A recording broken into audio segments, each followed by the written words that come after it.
Hello everyone and welcome to this episode of the Fro Wrestling Podcast. It's been a little while since we did a video version. We're doing that today because we got things to cover in the world of professional wrestling.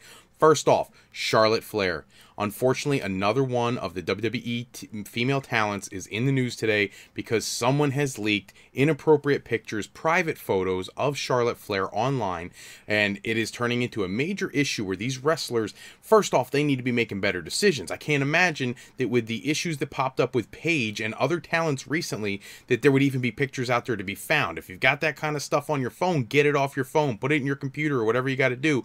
But this is another instance where a WWE contracted superstar is being cast in a very strange light because they have these nude photos showing up online, and it is something that really WWE needs to stress with their talents to be very careful what it is that they're posting. It's not a good situation, and again, this is not the kind of attention WWE needs to attract as a publicly traded company. Charlotte came out, she made it very clear someone had stolen photos that were private, they were hers, on her Twitter feed. She said, they need to be taken off the internet immediately. She's clearly very upset about this. She's clearly one of those types of people who is going to push this, just like Paige and Alberto Del Rio did with their situation. This is not the first time this has happened to a superstar, and at some point WWE needs to be very cognizant of what's going on, and they really need to start counseling their people on ways that they can prevent these situations from occurring.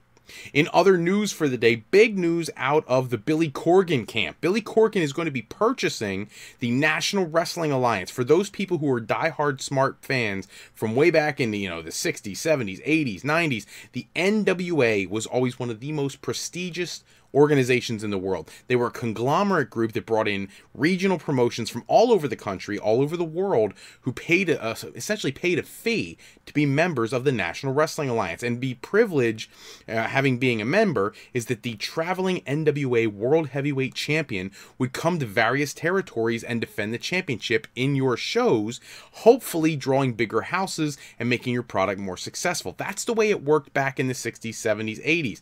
You get into the 90s, after Jim Crockett Promotions was sold to Ted Turner, and there was like a divide between the NWA when he created WCW. And ever since then, the NWA has really been a subordinate, glorified independent promotion. Well, Billy Corgan, it's obvious last year he really wanted to be a part of TNA Impact Wrestling. He really wanted to be the ownership leader in that organization. When that fell through, he wanted to do something, and this is a great opportunity. Now, the only issue I have with him acquiring the NWA, he gets the name, the trademarks on the name, the logo, he gets that famous championship belt, the one that has the flags all over it and all that. He gets all those things. What he does not get is the recently launched NWA On-Demand service, which has hours and hours of video right at your fingertips, and he doesn't get the videotape library. Now, the concern by some people is that at some point Vince McMahon may move in and try to make a move to buy that video library. He's bought up pretty much every other one, and this makes it so you're kind of unsure what it is that Billy Corgan is looking to do with this situation. Is he looking to take the name and use the legacy of the National Wrestling Alliance to cultivate a whole new brand? And if so, what talent is he going to use? Most of the world's greatest talent is under contract to somebody somewhere. Where is he going to cultivate that talent from, and what is his affiliation, or how is he going to link the NWA of the past to this new product that he's going to bring to the future? So it's something definitely keep our eyes on. It's a very exciting time for the National Wrestling Alliance. There pretty much had been no members joining for any time in recent history, and it was essentially like a defunct program. They still had an NWA World Champion, but it wasn't like it was back in the 60s, 70s, 80s, etc. So hopefully Billy Corgan can find a way to make that championship relevant again. The last time it was defended in any significant way was in TNA Impact Wrestling. It used to be NWA TNA, then it just became TNA, and they kept the NWA Championship for an extended period of time until they created the TNA World Heavyweight Championship and kind of pushed that NWA Championship back to the NWA. They stopped being members of the NWA and stopped having any affiliation with them. So what he's going to do here hopefully will be bring some prestige and excitement back to that championship, something that has a rich history in the world of professional wrestling. The other tidbit I want to throw out there today, the main event for War of the Worlds, Ring of Honor, one of their big shows, we're going to see Jay Lethal going against Christopher Daniels, the current Ring of Honor champion, also going against Cody. Cody Rhodes.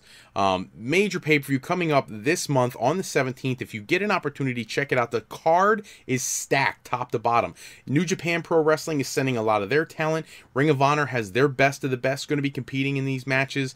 Whether it's War Machine or Marty Scurll or, you know, the Briscoe brothers, Bubba Ray Dudley, they're going to be defending the 6-man tag team championships. The Young Bucks will be there. It's just a little bit of everybody. Evil from New Japan, Naito, you know, all these incredible talents. And it's a show you really don't want to miss. So if you're into the Ring of Honor product, or if you like the NJPW product that you see on Access Television, this is a great opportunity to see the melding of those two worlds. So please check that out on pay-per-view. If you are a diehard fan like myself, it's going to be a great show. For those people who are loyal listeners to the Pro Wrestling Podcast, those who really tune into YouTube, our subscriber count skyrocketed this week. Thank you so much to our newest subscribers. And I want to throw out there, we now have a Patreon page. www.patreon.com/ProWrestlingPodcast. You'll see that logo at the bottom of the screen here. If you love what we do, if you want to sponsor and support us going forward, we have multiple tiers of your way that you can sponsor the program. And for all those people who want to kick $1 to us every month, we're going to put your names in the description section of all of our podcasts. If you want to be a $5 donor, there's different levels to different things we can do for you, all the way up to our deluxe package where you and I can have a live episode of the Pro Wrestling Podcast where you and I can broadcast through the, we'll do a phone conference and we will put together all the news and rumors at that particular time. We'll set up a day and time for you and make it so we can broadcast together. You can be the focal point of the Pro Wrestling Podcast for an episode. That's for our biggest donors. Those are the people who do $50 a month. And there are tiers in between, 1, 5, 10, 25, 50. If there's something you can do to help this podcast grow, by all means, log on to patreon.com/ProWrestlingPodcast and help us out. We'd love to get all the support we can to keep bringing this great product to you. For right now, that's all the time we have for this episode. Check back with us next time. There is all kinds of stuff, news and notes swirling around the world of professional wrestling. Whether it's the incredible main event that we had on Raw this past week, the lack of star power and draw on SmackDown this week, there's always something going on to talk about, and we want to bring that to you guys as best we can. So, for all of our loyal listeners out there, thank you so much. Please spread the word. Get people to come to the podcast that have not experienced the Fro experience, and we want to keep doing this for you guys. So thank you so much for tuning in. Take care, and we'll see you next time.